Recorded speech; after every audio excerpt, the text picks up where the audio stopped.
मुहद्दिस आज़म पाकिस्तान मौलाना सरदार अहमद साहब रहमतुल्लाह अलैह के पास ना एक बूढ़ी अम्मा अपना बेटा छोड़ गई।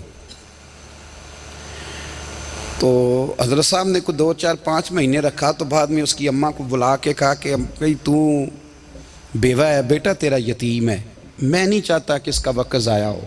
ये पढ़ने वाला कोई नहीं, सारे नहीं भाई पढ़ने वाले होते। अब यहाँ उलमा बैठे हैं, मैं बेअदब भी ना हो जाऊँ।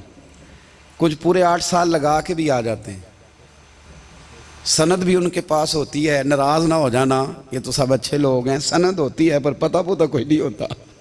ये आला हज़रत ने लिखी है बात। सनद होती है, पूरी डिग्री होती है, उस पर कई लोगों के साइन भी होते। तो बहुत सारे तालिब इल्म ऐसे होते हैं जो मदारस में कहते हैं मैं फाजल फलां हूँ, लेकिन कोई शय पास।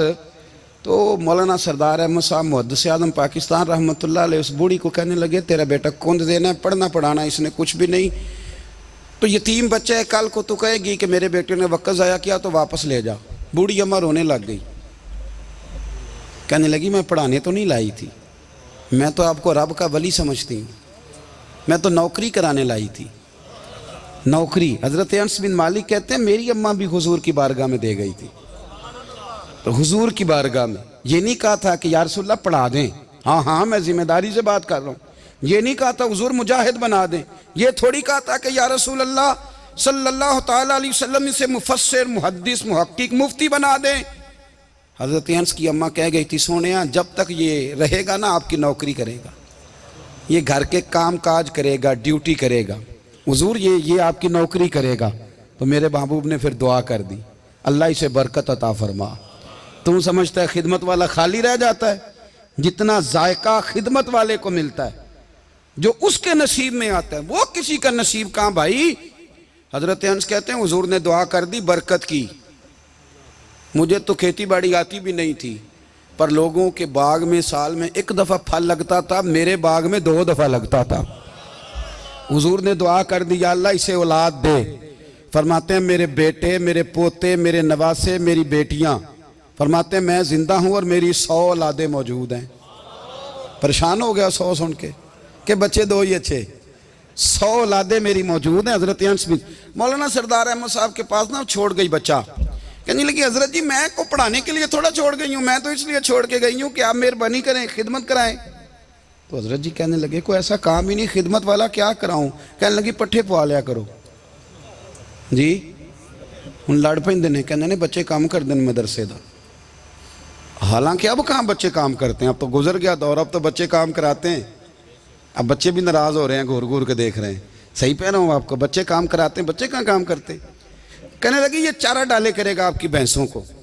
तो हजरत ने उसको कहा कि बीबी चारा मेरी भैंसों को डालने के लिए मैंने बंदा रखा हुआ है, तो तू जा ले जा। कहने लगी हाथ बांध के हुजूर मेहरबानी करें रख लें, चारा डालेगा। और पुत्र तवज्जो से चारा डालना हजरत की भैंसों को।